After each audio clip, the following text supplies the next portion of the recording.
এই কলাটা এত বড় কেন? এটা তো অদ্ভুত লাগছে। আমি এটা খেয়ে ফেলবো। আরে একটু ধীরে।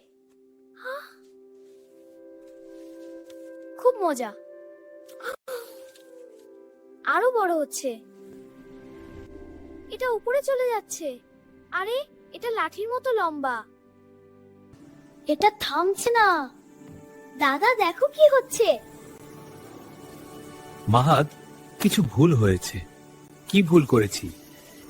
তুমি বিসমিল্লাহ বলনি। তাই এটা এমন হচ্ছে।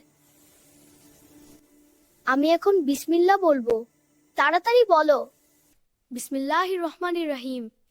হ্যাঁ, এখন ঠিক হয়ে গেছে। এখন সত্যি মজা। এবার ঠিকভাবে খাও। বন্ধুদের, এখন কি করি? নতুন কিছু আবার শুরু করি। পাশে থাকলে আরো মজা দেখবে।